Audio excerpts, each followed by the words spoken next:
Okay. So today I want to head towards identifying the pre-dual of V of H. So I recall what we done last time. We said further the general lemma we proved that if you have some Banach space and suppose you have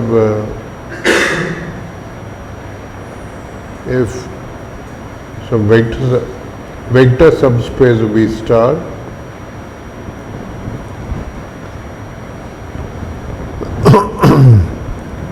then we define various topologies like things like this. The smallest vector space topology on E with respect to which everything in F is continuous.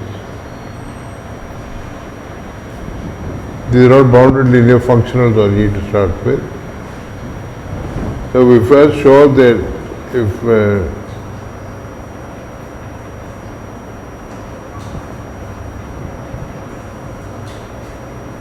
linear form E is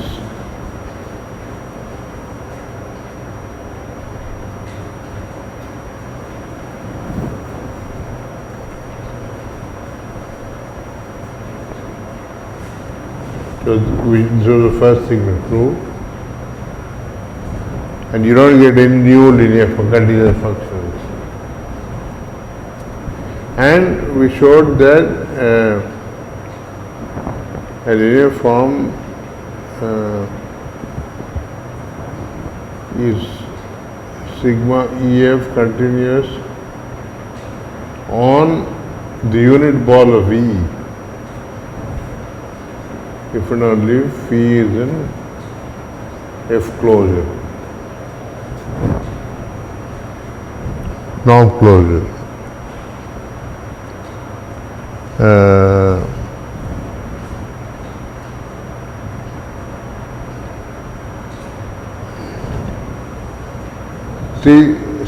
See what one says is the sigma EF identifies F as precisely the continuous linear functionals.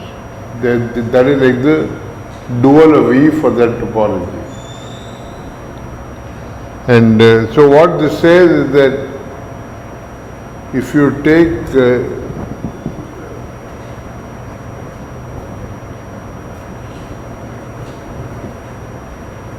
sigma EF and sigma EF bar,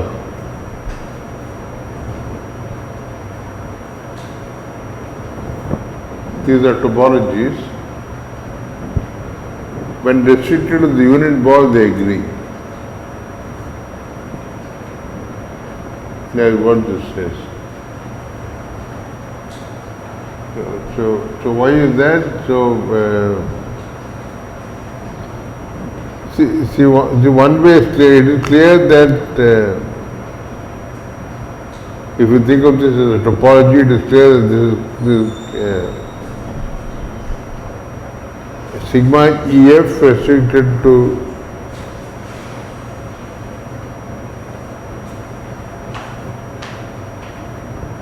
by definition of the minimality, it is the, if you take anything larger, you get larger topology. That means you have more open sets. And so in particular, if you look at this restricted to E1, that will be contained in this restricted to E1. So conversely, what this says is that conversely, if you have anything which is E1 close, which is in E1 and close in this topology, I want to say it is close in this topology. Right? So let us prove. So let us prove the proof of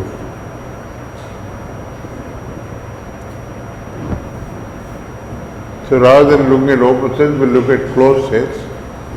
So I want to say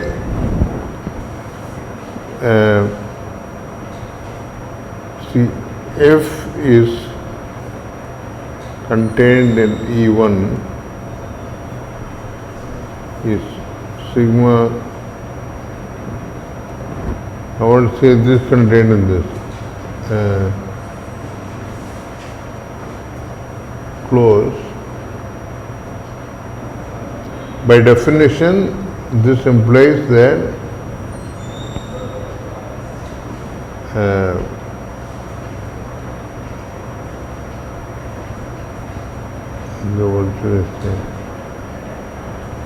okay. See, what does it mean to say that a net converges in this topology? To say that x alpha converges to x in this topology, so that is, I want to say if x alpha is a net in F,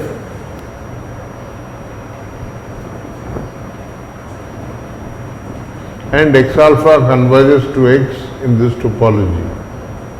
What does that mean? The convergence in this topology means, because it is a vector space topology, this happens if and only if x alpha converges to x in this topology.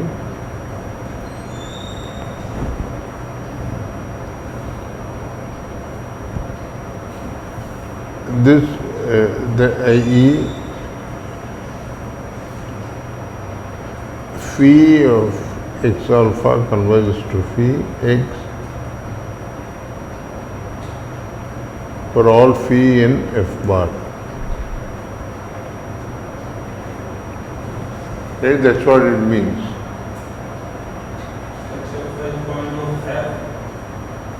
No, we're saying it converges in this topology. I'm trying to say that something which is close in this topology is close in this topology. So suppose F is close in this topology. What does that mean? That means that whenever I have a net in F with the property that x alpha must converge to x in this topology, the limit must also be in F. Right? This is what that means. Okay, but I want to know, I want to reduce the same thing with F in place of F bar. So if I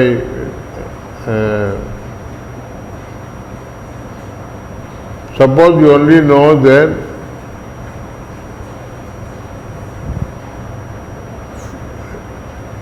phi is in F bar, but you only know that psi x alpha converges to psi x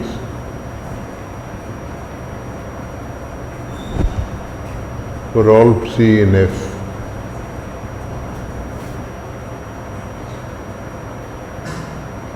That is, I'm saying, suppose, I mean, this implies x in F.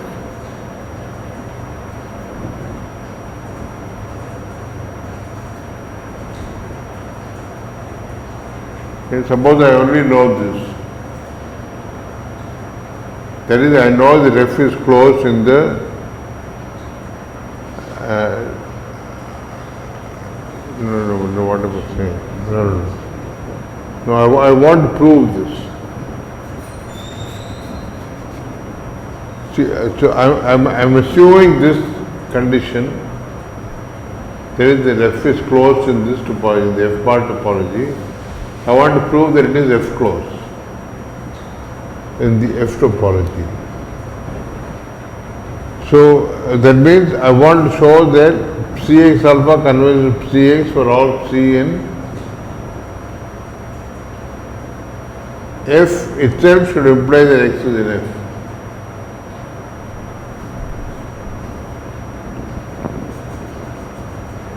So we want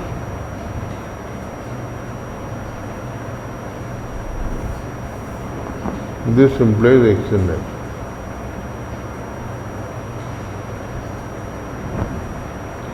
If I only have convergence against everything in F, script f, that itself should, that means x alpha converges to x in this topology, sigma EF topology. So I want to say the limit is also in f. But what does it mean to say that phi is in f bar?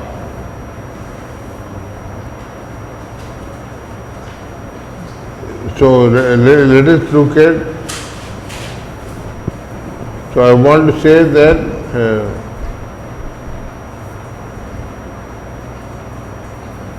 under this hypothesis I want to conclude that phi x alpha converges to phi x.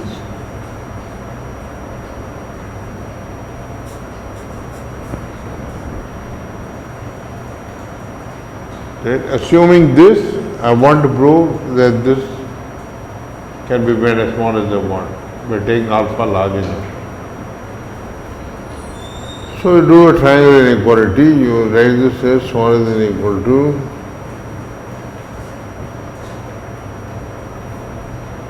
you keep adding and subtracting things, minus psi x alpha. I'll tell you what psi is in a minute.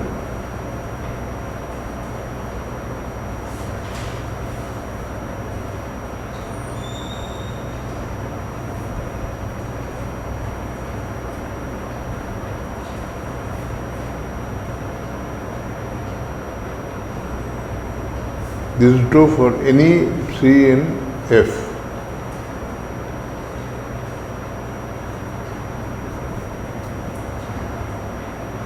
And just add and subtract, I will choose that psi appropriately.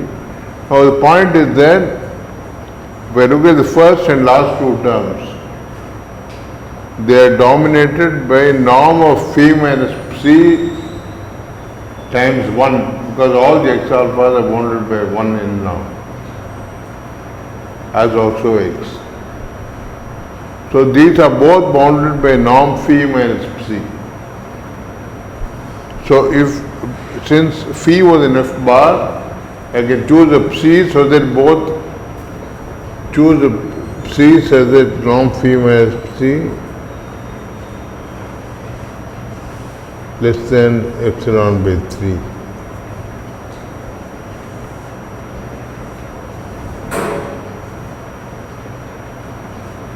Then the first and third terms have become smaller than epsilon by 3. For the second one, I know that psi x alpha converges to psi for any psi in F, and in particular for that psi. So for that psi, I can find an alpha naught such that for all alpha bigger than alpha naught, this quantity is smaller than epsilon by 3. Right? Hence, what I have shown is that you give me an epsilon, I can give you an alpha naught, so that after alpha naught, this is smaller than epsilon. Okay? That is exactly what you wanted to show. That is, we've shown that, so at the end of the thing, so we've shown that this implies f is sigma E f cross.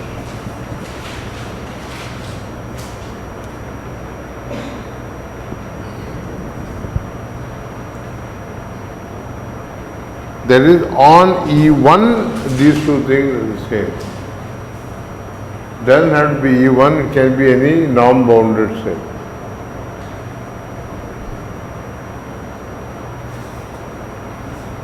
Okay, so this was okay,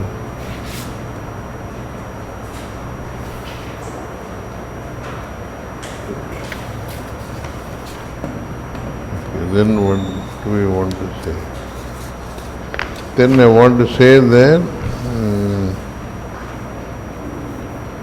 okay, and the other thing is I want, so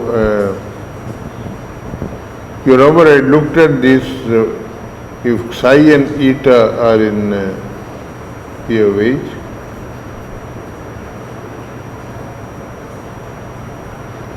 I consider these forms omega psi eta defined by x going to x psi eta.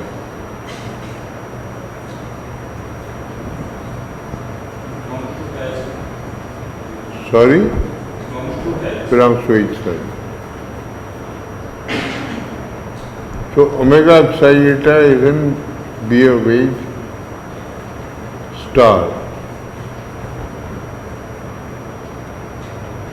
It is a bounded linear function by Schwarz inequality and the definition of the norm.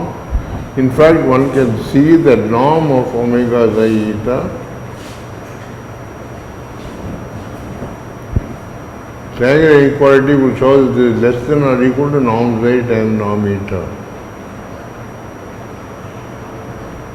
But it's easy to see that it's actually equal to.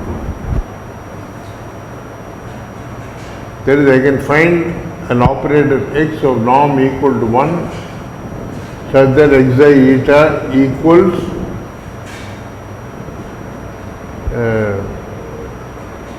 norm psi norm eta.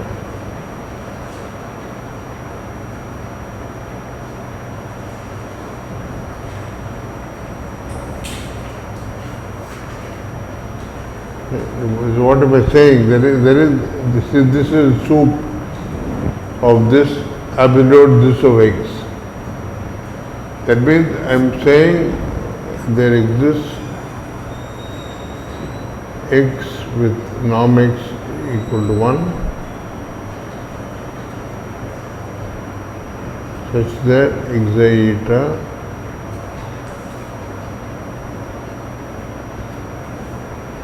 equal to norm psi norm eta.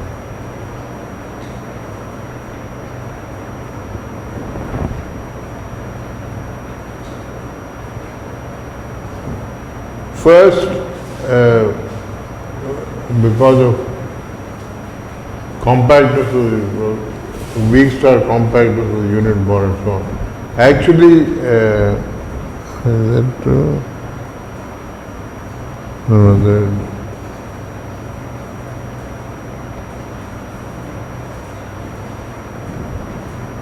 so why is this true?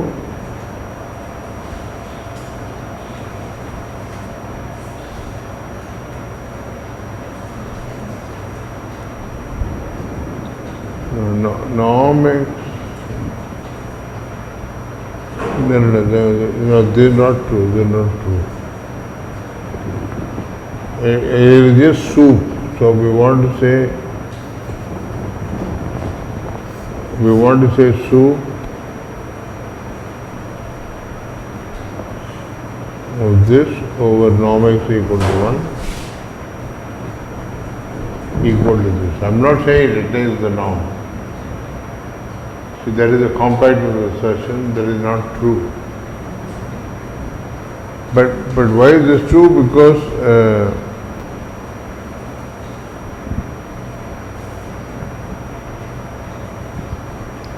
okay, so I am saying you take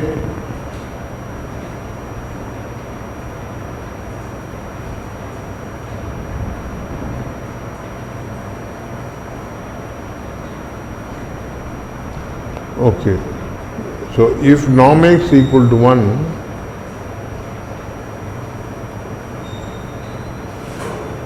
you can choose the psi such that psi n such that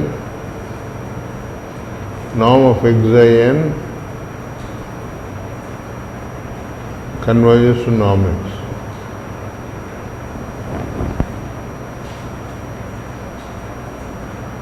And norm psi n equal to 1.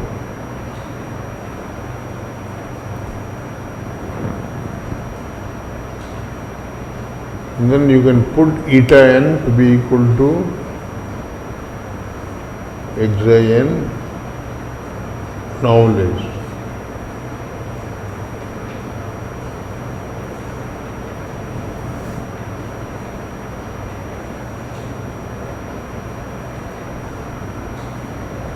So eta n is norm 1 And if you look at x I n eta n,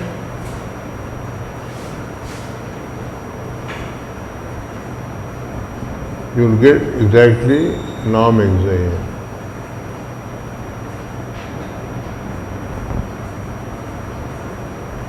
And these actually it's soup. Norm x is soup. So these you can choose to increase to this. And these increase to norm x. So norm of omega psi eta is indeed equal to norm psi norm eta. I'm saying it is not, so what I said earlier is not true, but the norm may not be attained. If, for example, if I take x to be the diagonal of, suppose you define x in B of L2 by saying x of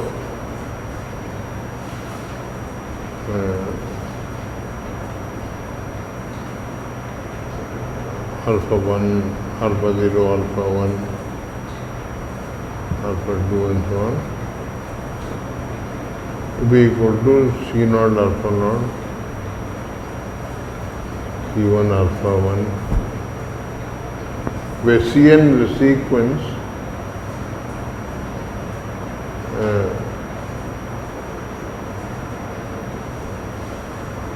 let me say 1 minus 1 by because of C0 or say 2 to the n. I just want a sequence which increases strictly to 1. But none of the Ci is equal to 1. So it is easy to see that if you compute norm of xi squared, if xi is this vector, there will be summation mod Ca squared mod alpha squared.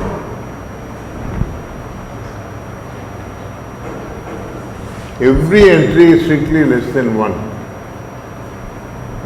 If xi is non-zero, that means some alpha I is non-zero. If alpha I is non-zero, you can see that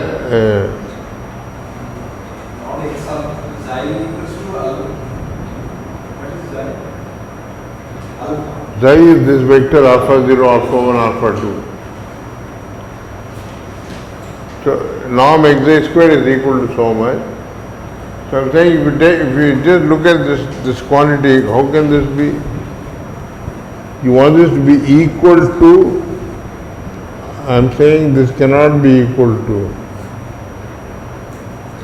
summation mod alpha squared.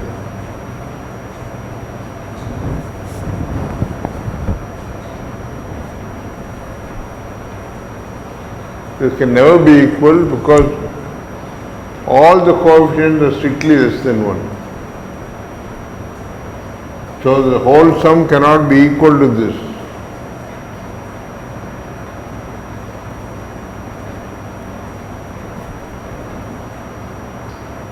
See, in this at least one term must be non-zero. If mod alpha is non-zero, then that difference at least is strictly positive. So the entire difference will also be strictly positive. So anyway, so all I'm saying is that this linear function need not attain its norm. But nevertheless it has norm equal to norm z, norm eta. Here you have put that x xi eta converted to norm in 1. Converted to 1. Then xi eta is fixed. X is there.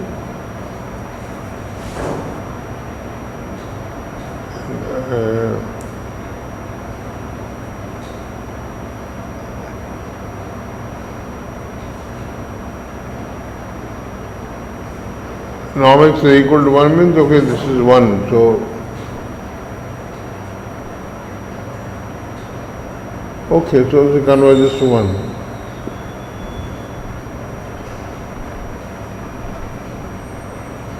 So,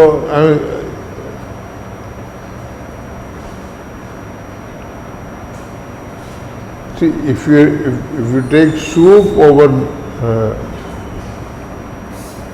no,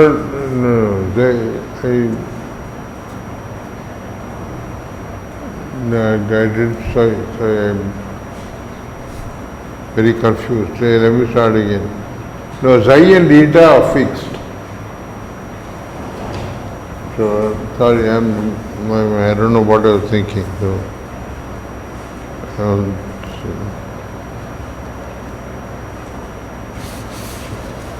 saying some nonsense. So xi and eta are fixed.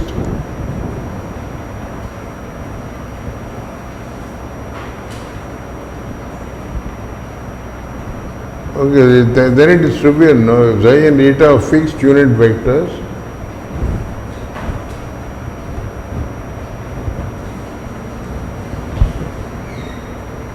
they need to be unit, okay, xi and eta are some fixed vectors. So, and let's assume that xi is not 0. If xi is equal to 0, then the equality we want to prove is trivial. Then omega xi eta is equal to 0, xi is 0, and hence the right side is also 0. So if xi is not 0, I can define an operator by saying xi equal to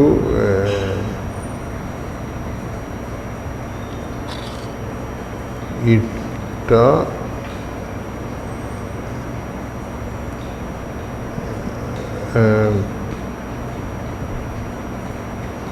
you can have a case such that xi equals to eta and non-xi equals to non-eta. So I can take that, so I define theta equal to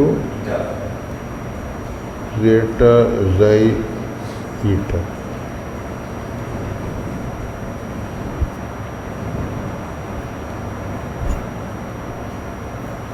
That is basically, I'm saying it is a rank 1 operator.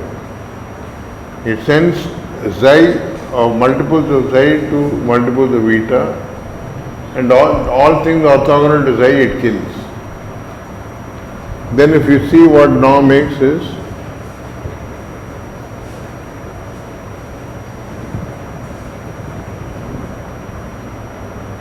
norm x is clearly less than equal to norm xi, norm eta.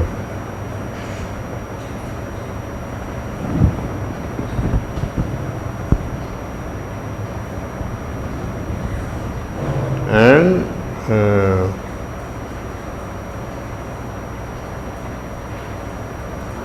I'm saying it is equal to, if you take norm of x xi,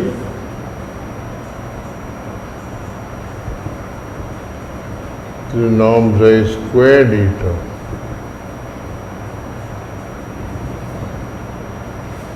That means it retains the norm at xi.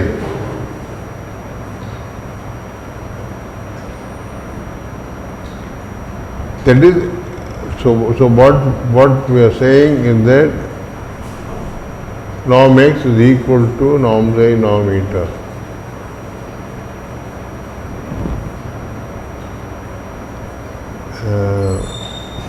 And I want to say that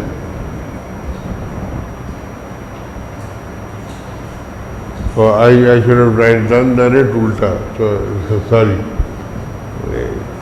So so that we don't divide by 0 on this, suppose xi and eta are unit vectors. Suppose they are in the sphere of H.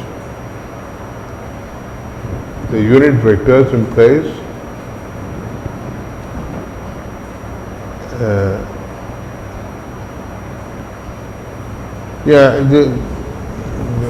maybe Okay, let me get to like this.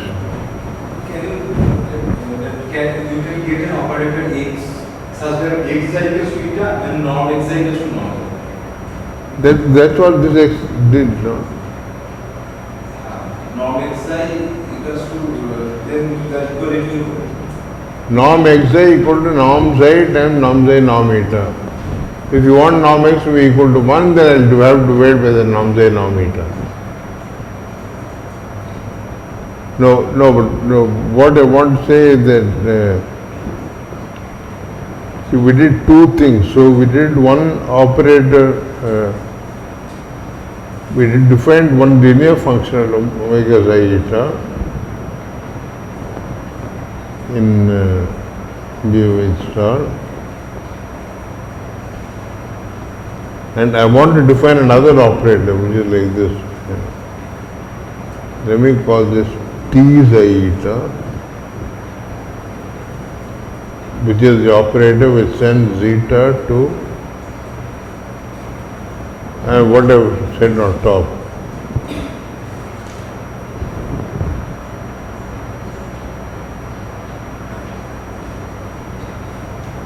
So what we've seen that norm of T xi eta is norm xi norm eta.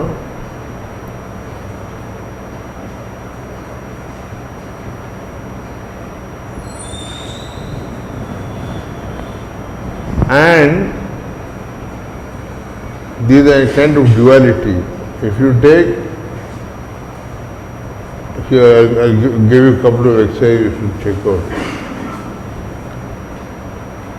What is T xi 1 eta 1 times T xi 2 eta 2?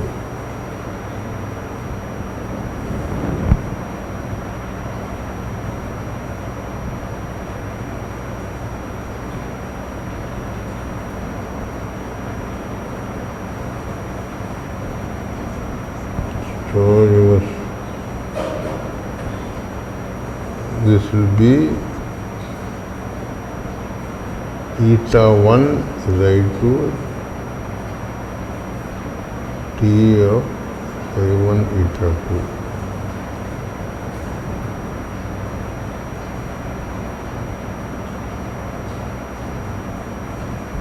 Example, in Cn, H equals Cn. Suppose you take xi I equal to Ei, eta j equals Ej. J eta xi equal to Ej, eta equal to Ei. But these are the standard bases. Then what is T xi eta? It will kill everything orthogonal to Ej and it will send Ej to Ei.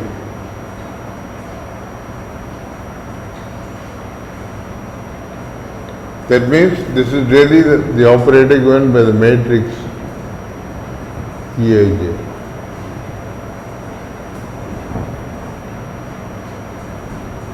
Operators on Cn are given by matrices.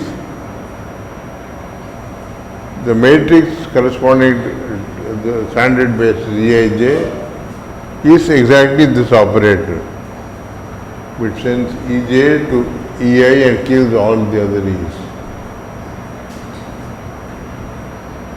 When things are not normalized, there's one messy inner product thing is coming. This corresponds to the fact that Eij times Ekl is delta Jk times Eil. That is hidden in this equation.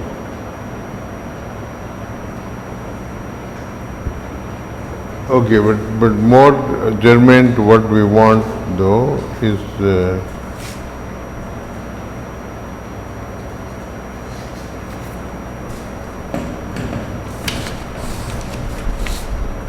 that if you take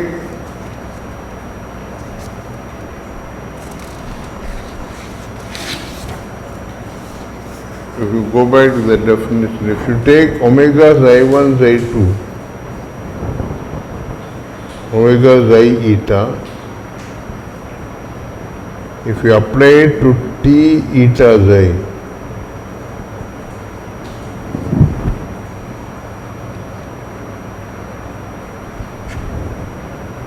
this is also a trivial verification. This will be norm xi squared, norm eta squared.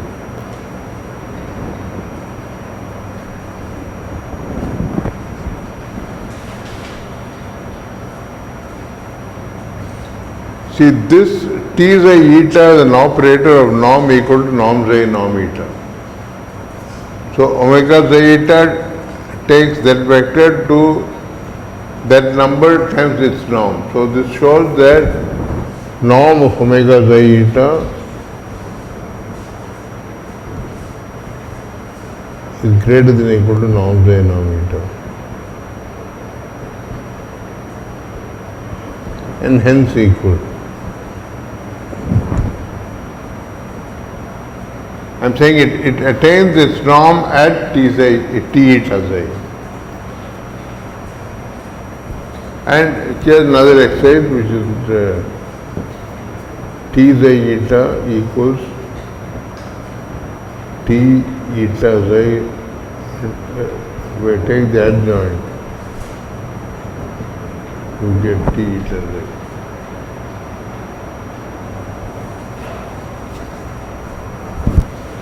Okay, now we will take this thing. Okay, so maybe I should connect up with the finite dimensional thing. He's not quite following this book rigorously, but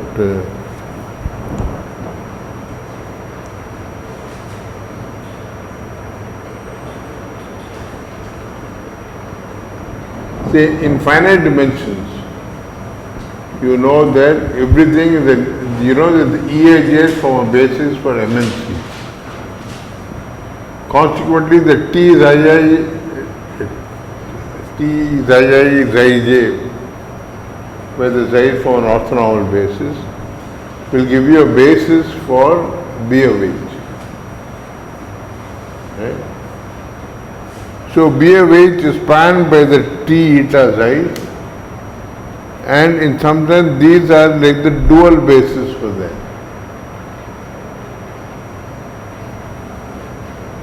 See, you have seen in see for B of H,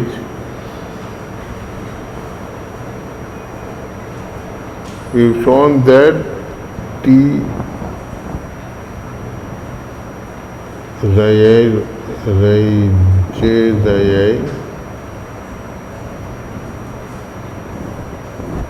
is a basis.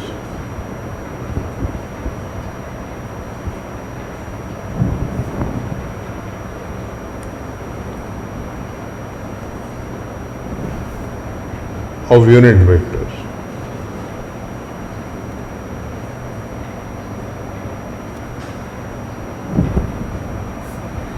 And when you have a Banach space, in finite dimensions at least, if you take a basis for V, then, and if you want to look at V star, the natural basis for that is the so-called dual basis. Then if you're given a basis downstairs, you can construct a basis upstairs which will take one at one basis vector and zero everywhere else. That will be the dual basis for that. So this shows that omega xi xi j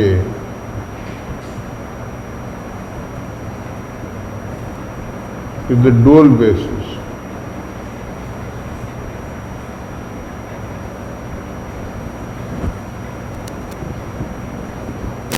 of B of H star.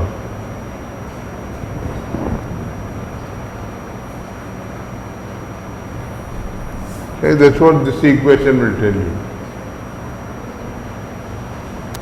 If you take omega xi I xi j at any but the xi I xi j, you will get 0. Add Zij, you will get 1.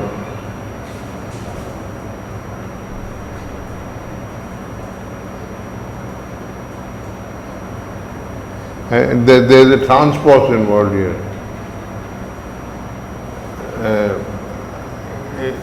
Dual basis, modulo this flip of indices.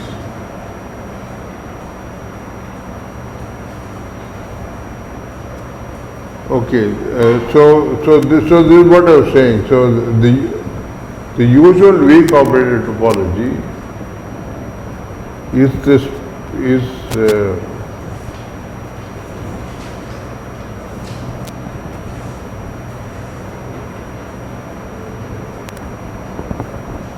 let me call this B of H0. Okay, in this book he writes tilde and I also write tilde, where B of H tilde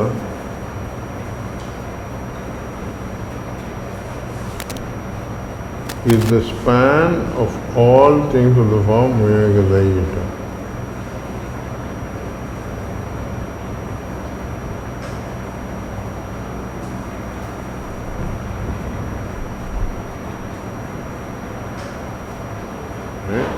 And that deals with a finite dimensional induction. In finite dimensional, the dual, pre-dual, everything is the same.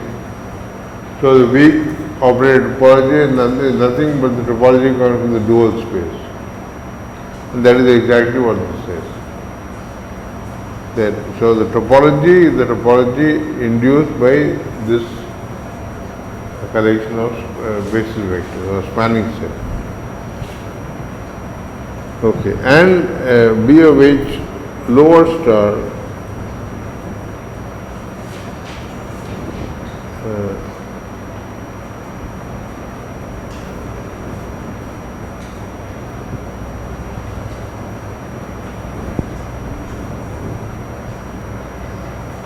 see B of H lower star, I told you last time, is by definition the closure of B of H tilde in B of H upper star.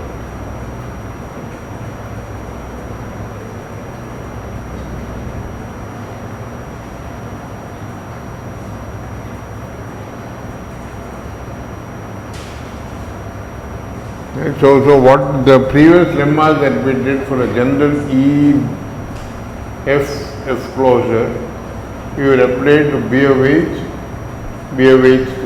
tilde and B of H lower star. Right. So what our previous thing will tell you is that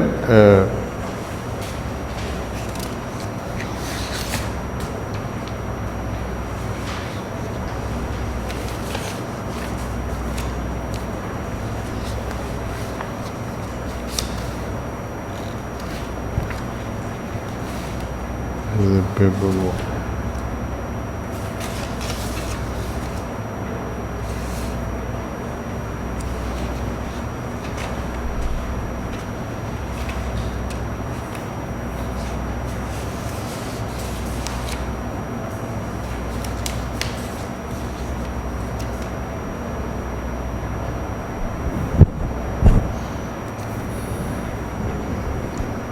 Yeah, so I didn't finish the sentence. So this topology, the topology on B of H given by the closure of B of H tilde is the sigma weak topology.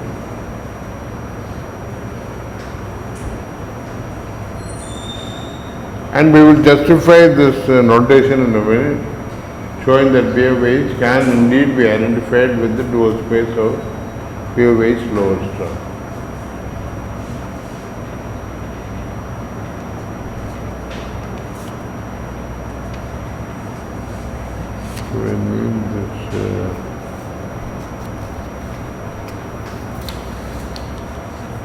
Okay, let me see if we can do this later. No, let me follow his order.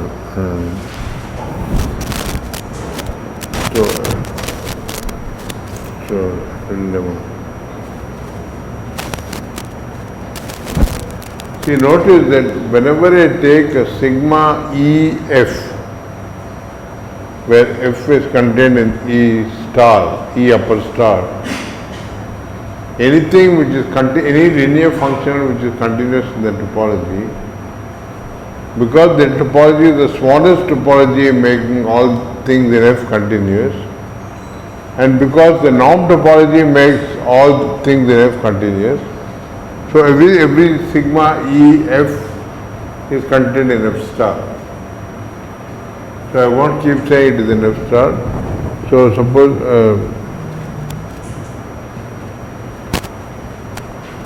phi is a linear form on B of H.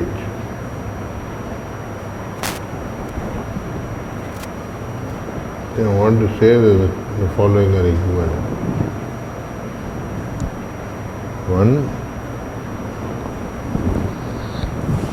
phi is in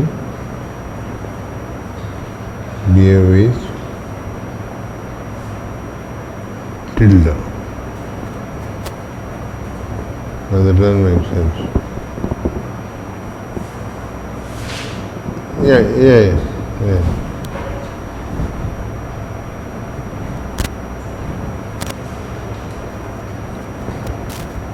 B of H tilde, we recall, is the linear span of all the omega sigma etas. Phi is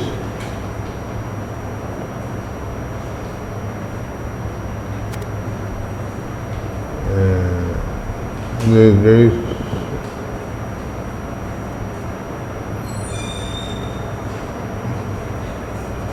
no, I want to say it is continuous with respect to sigma B of H tilde.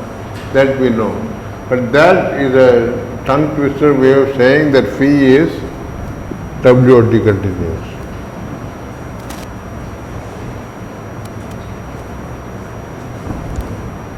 Being WOT continuous and being in sigma B of H tilde are the same.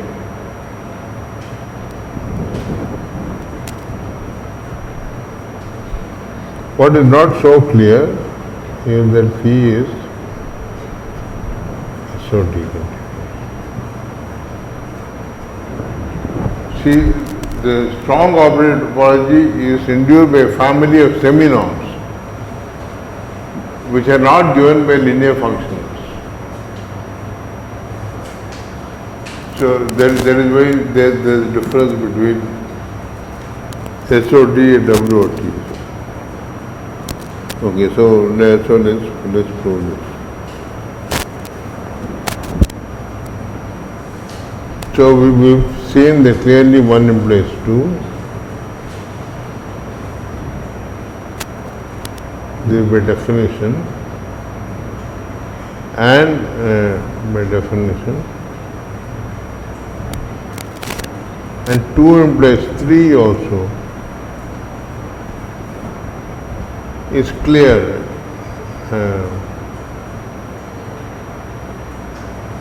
Also by definition. What do I need to say? I want to say that x alpha converges to x in SOT. I want to say that this implies phi x alpha converges to phi x. Okay? But SOT convergence clearly implies WOT convergence.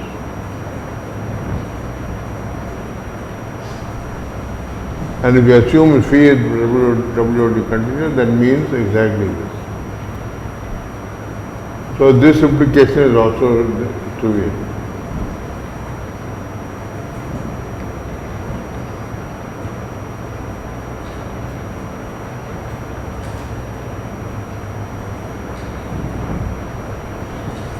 Okay, what does it mean to say phi is SOT continuous? That means it is continuous with respect to that family of seminorms.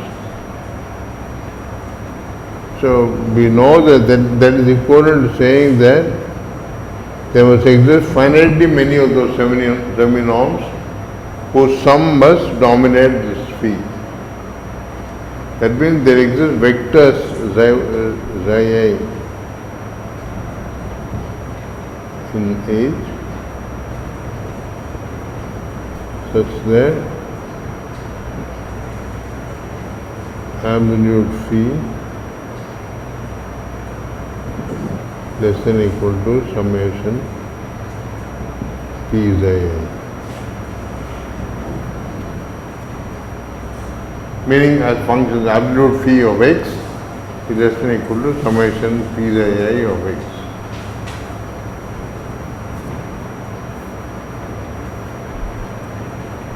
Okay, by our favorite lemma, therefore there exists phi I linear forms such that phi equal to summation phi I and mod phi I less than equal to p xi I.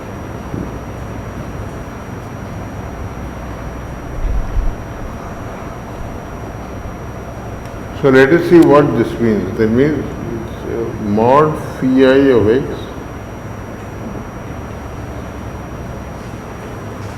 less than equal to norm of x xi I. That is what this is saying.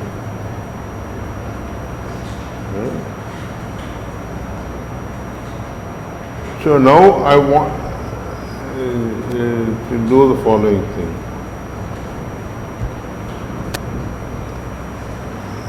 Say I want to take a z in B of H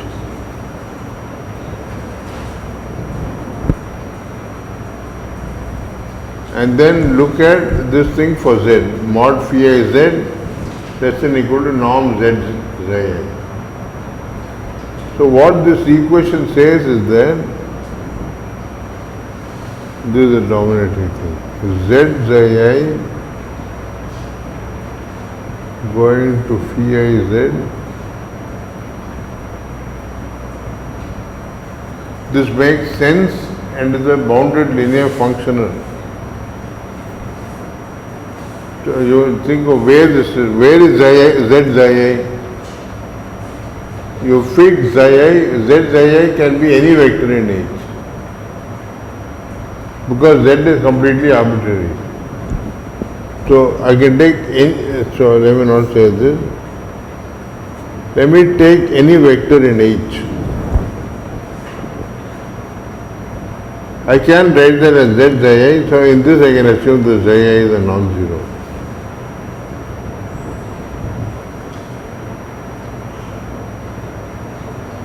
Without loss of generality.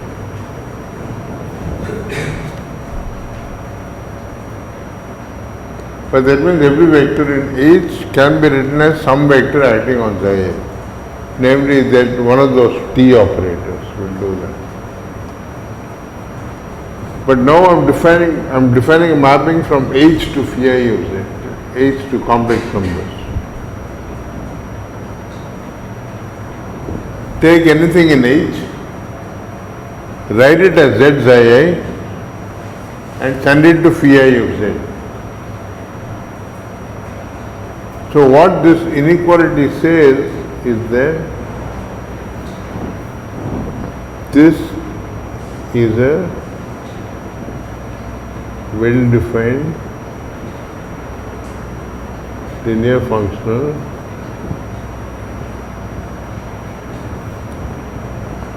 on H of norm less than equal to 1.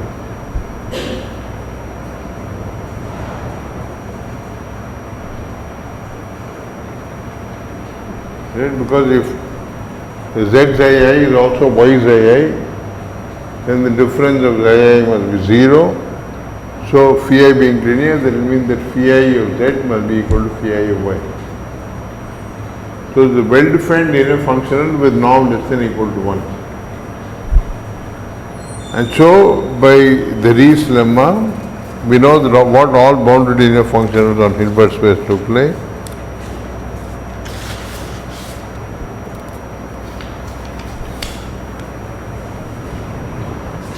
Therefore, D implies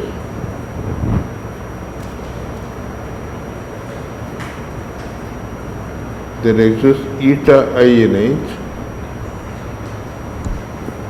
so the norm eta I less than equal to 1, and this value of the linear functional is obtained by taking inner product with eta I. That means phi I z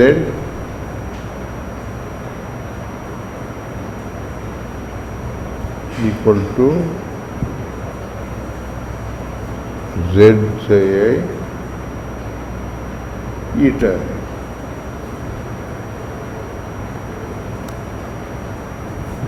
That is, you have shown that phi equal to summation omega psi I eta I.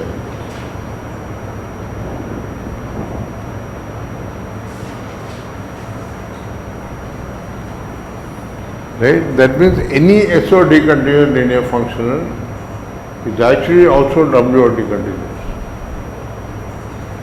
And now this has some nice geometric consequences. Namely, there is this fact that what the Hahn-Banach separation theorem says is that if you have a topological vector space where the topology is given by a family of seminorms, then any compact convex set can be separated from a point outside that, or even just by a closed set disjoint from that by a hyperplane.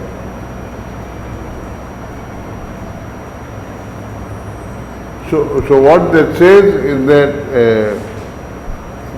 corollary.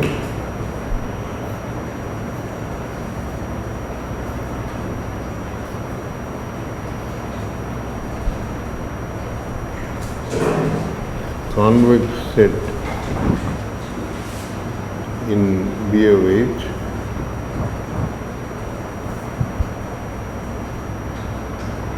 is SOT closed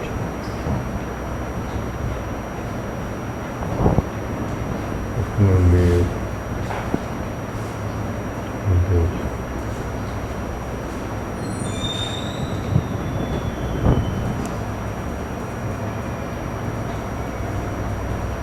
because what the Hahn-Banach separation theorem will tell you is, you have a topology given by some seminorms. If you have a set which is closed in that topology, and if you have a point outside that closed set, then you can find a linear form which is continuous within that topology, which separates the set from the point.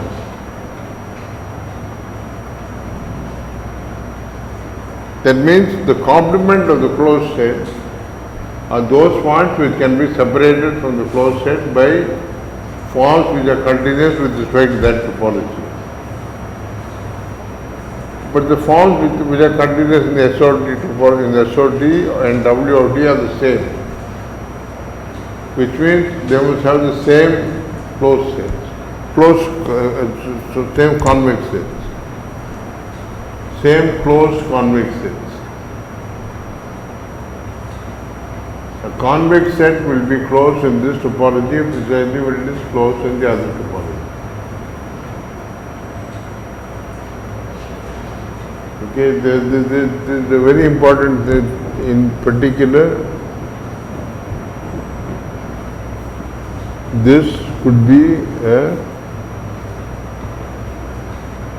any linear subspace of the H.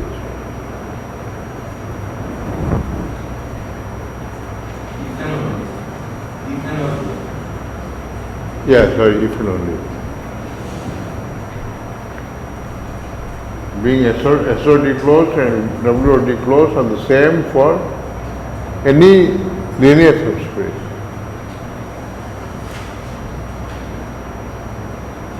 And hence for any okay, so okay, there is a theorem that You will see later that if we have a star algebra in V of H, to say that it is SOD closed is the same as saying that it is WOT closed, but that you already know for any linear subspace. You don't need star algebra. But that is the same as saying that it is sigma weakly closed. That this doesn't show. But and it is the same as saying many things, and such things are phenomena. Those are the things that we want to be looking at. Okay, so we. For convex set also, sigma weakly closed will be for all set. For convex set, all these three, all the will be same. That sigma weakly closed. No. Only for star. Yeah. You will have no. Saying sigma weak and weak are the same. See, sigma weak and weak are the same on topology on norm-bounded sets. If you take B of H1, by what we proved earlier, sigma EF and sigma EF bar are the same on E1. That is the WOT and sigma weak topologies are the same on the unit ball of B of H.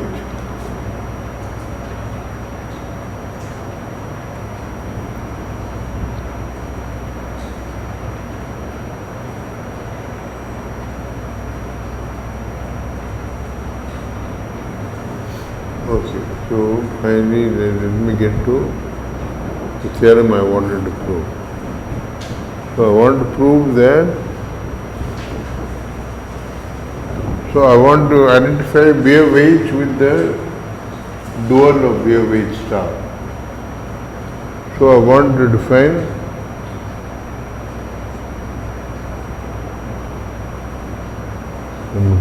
phi from B of H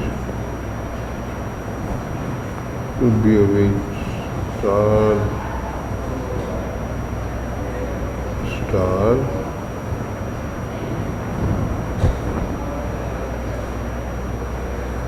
by what is that? So in order to minimize on parentheses, I just denote this by x going to phi sub x, not phi of x.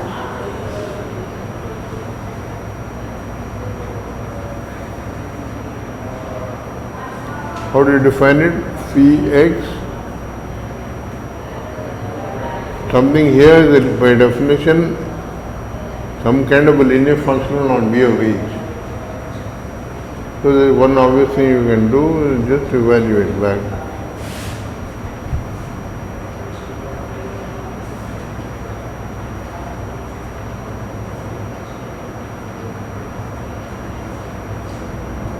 Right? Phi is by definition a certain kind of bounded linear function on B of H.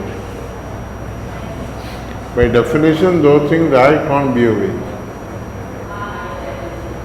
And so the statement is that then phi of x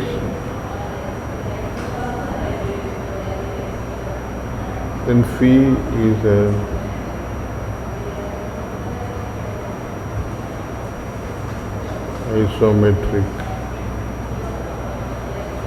isomorphism onto. There is a complete identification of Banach space. Okay, I must prove that it is norm preserving and that it is onto.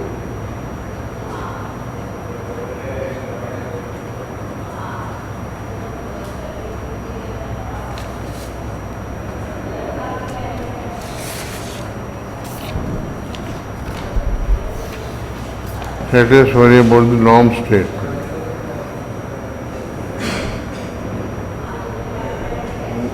what is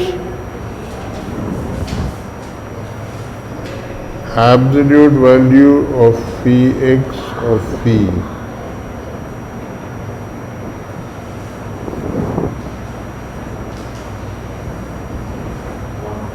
This is mod phi x, which by definition is smaller than norm phi norm x.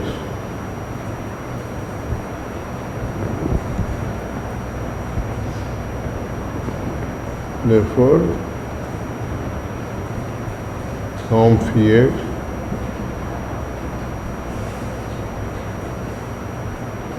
less than or equal to norm x.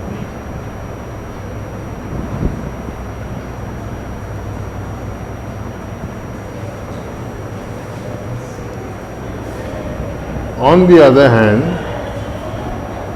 if you take norm x,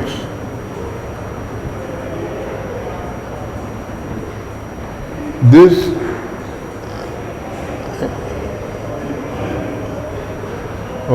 there is a soup norm of xi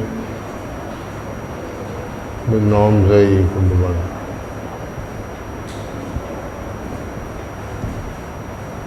which is the soup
but if norm xi and norm eta are 1, the norm of omega xi eta is 1. Right?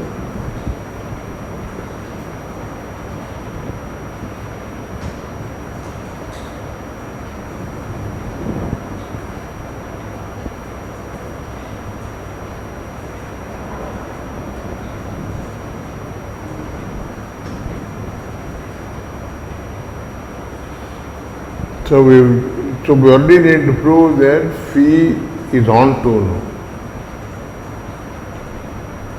Right?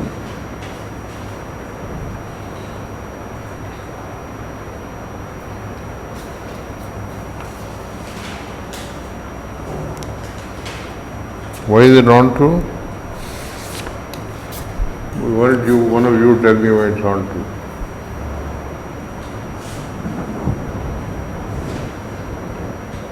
Suppose x is b of h.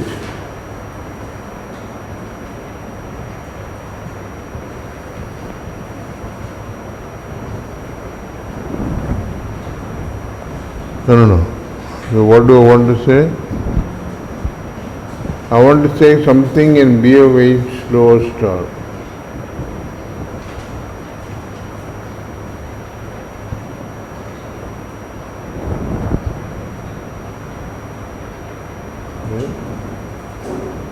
Then I want to say that, see, we want to prove that b of h lower star is equal to phi of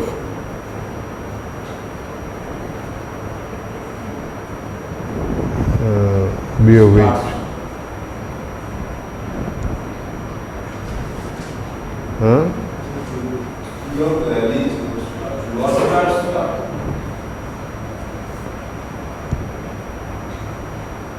Is different from these to these lower star upper star.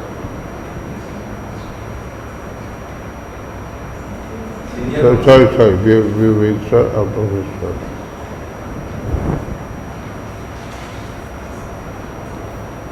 Okay.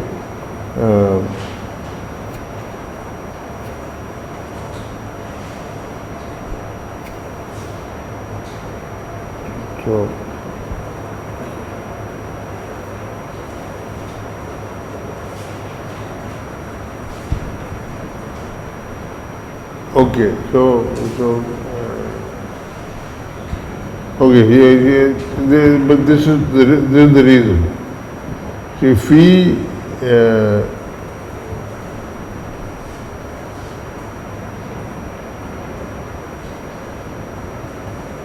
we already proved that phi is an isometry.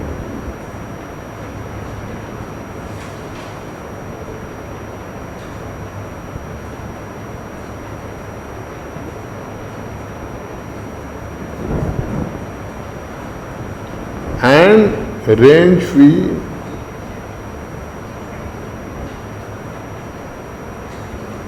contains, see, if I take x as t eta xi,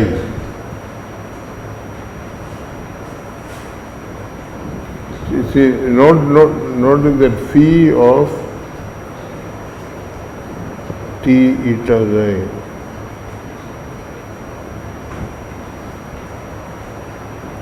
equal to omega xi eta.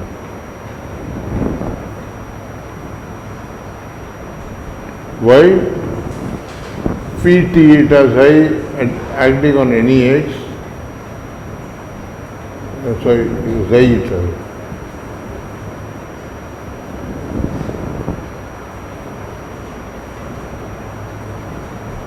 By this I mean phi type.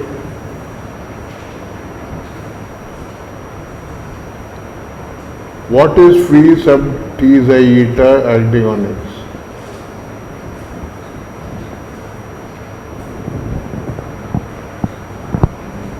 Phi sub t xi eta acting on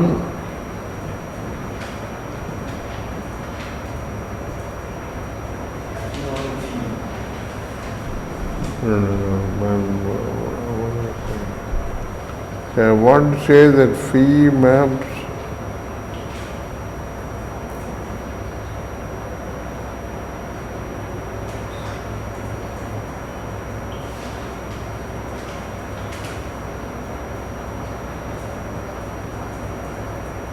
what is phi of omega xi eta?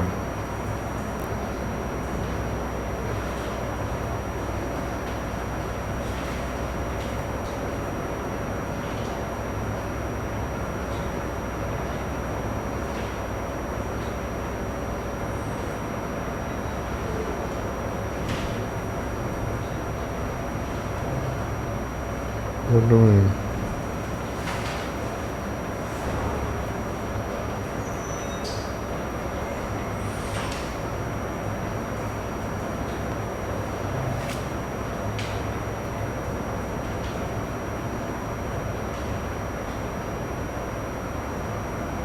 Acting on phi.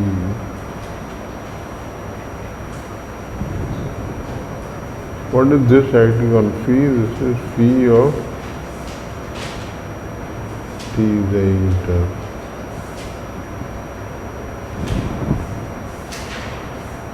So this phi is supposed to be in BH lower star,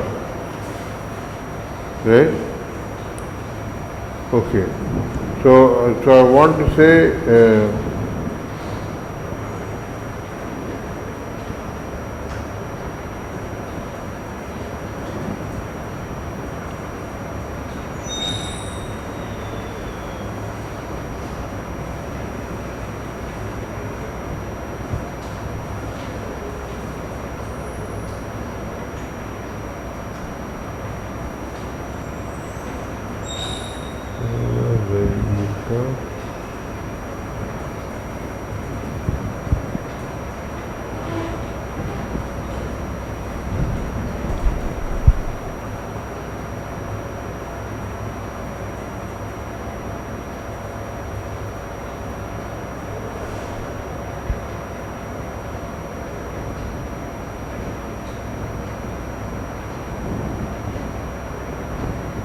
Okay, just bear with me 1 minute longer. So let us see what phi sub t xi eta at omega xi 1 eta 1 is.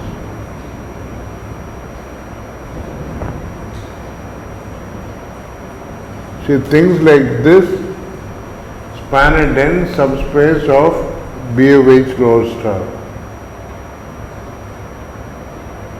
And if this is supposed to be a boundary linear function on that, it will be determined by what it does on all these spheres. So let us see what the result is. What is the result? The result is by definition omega xi 1 eta 1 of t xi eta. And what is that? T xi eta xi 1 eta 1.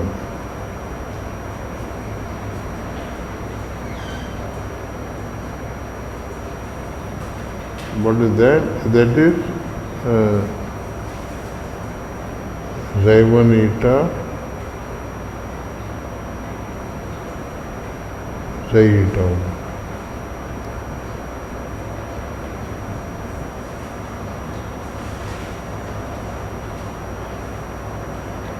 So what does this show? This shows that phi sub omega xi 1 eta 1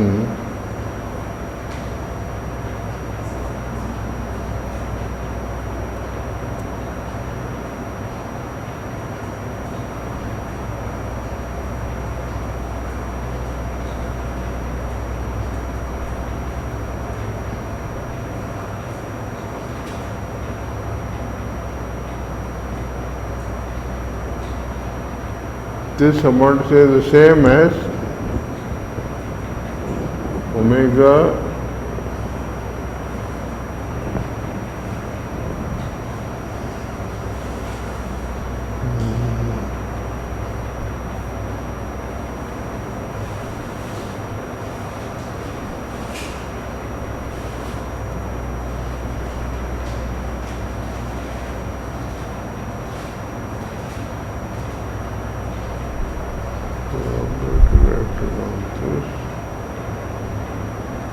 this must tell me that this is equal to one of these omega fellows. I'm just being not seeing the obvious thing. Let me see what the man says.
It is not done by direct identification.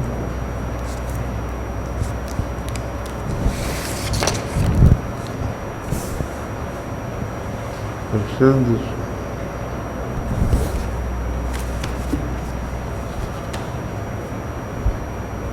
okay, what he says is the following thing. Look at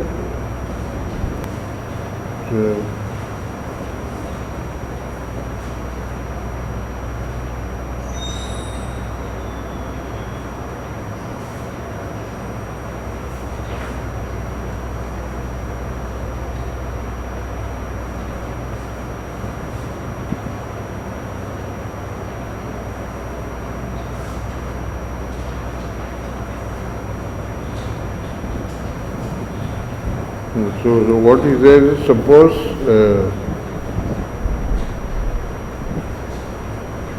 psi is in BOH lower star upper star.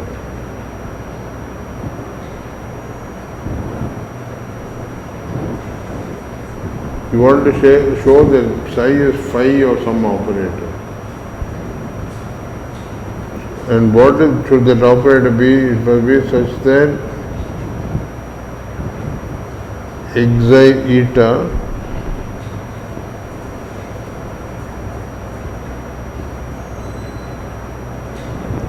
should be phi x, which is supposed to be this psi,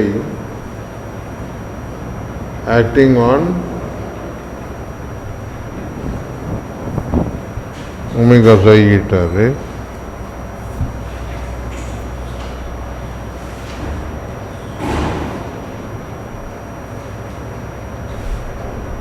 No, never not make a mess.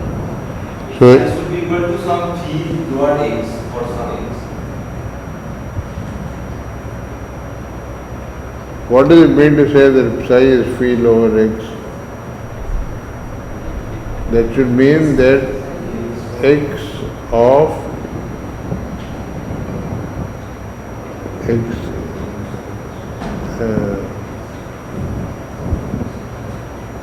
xi eta should be phi x of omega psi eta, right?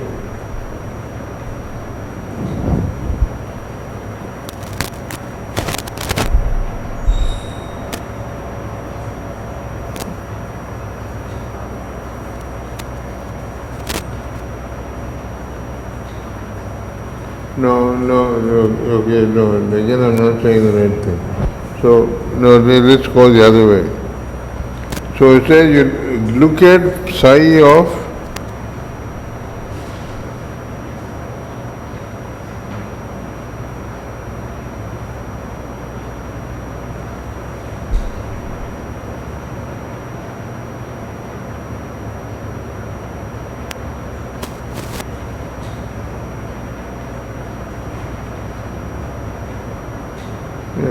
look at psi of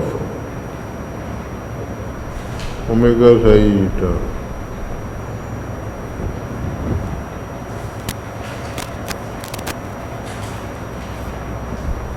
Yeah. So we want that to be equal to this. So it says go the other way, look at this thing. I want this to be equal to this.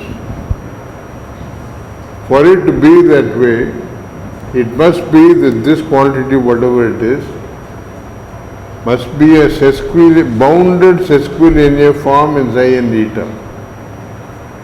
Those are precisely the ones that are given by operators.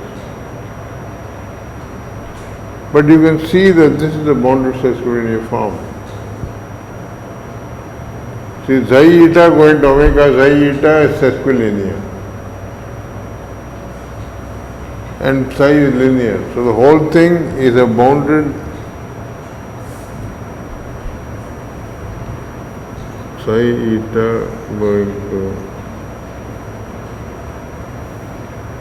is a bounded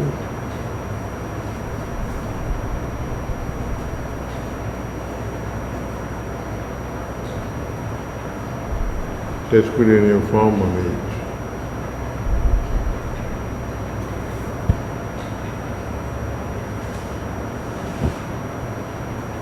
And so it must be given by bounded operator.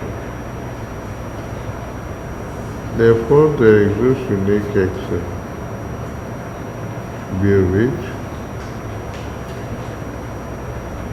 such that xi eta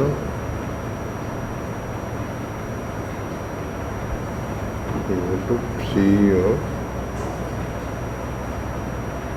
omega psi eta.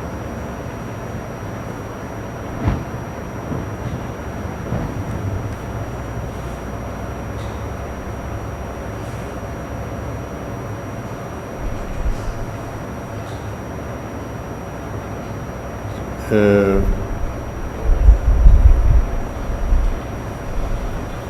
Yes. So in gain set there you go. huh? And it is equals to phi of x w xi. Why tensor? You proved directly that. Equals to phi x. You proved that it is not true. You proved that anything here is in the image of here.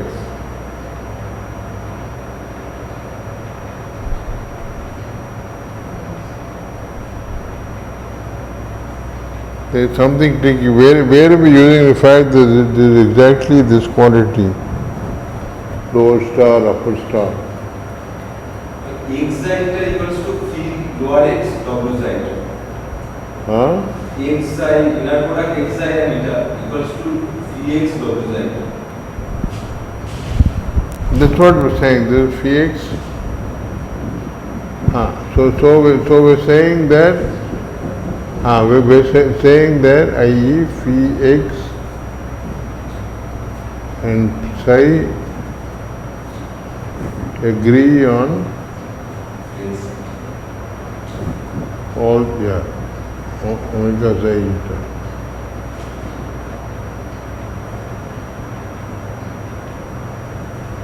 For a total set. And then this total will be of H lower star, therefore they are equal. So this is indeed the dual space. In fact, this is and this one rambling. So this is a pretty thing, but you need to do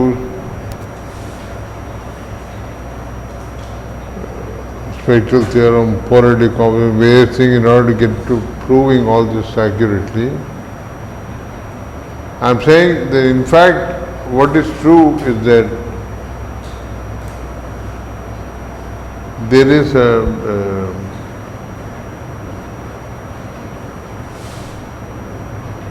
no, one second, I'm going to get late. Let me leave it in there.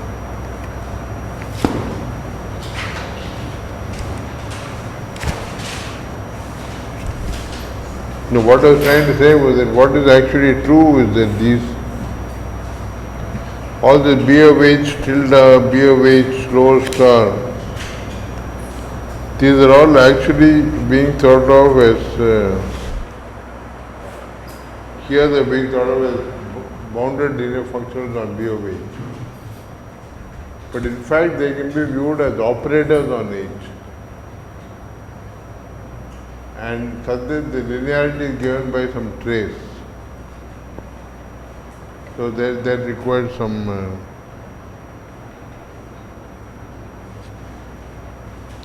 okay, maybe I'll clarify that next time.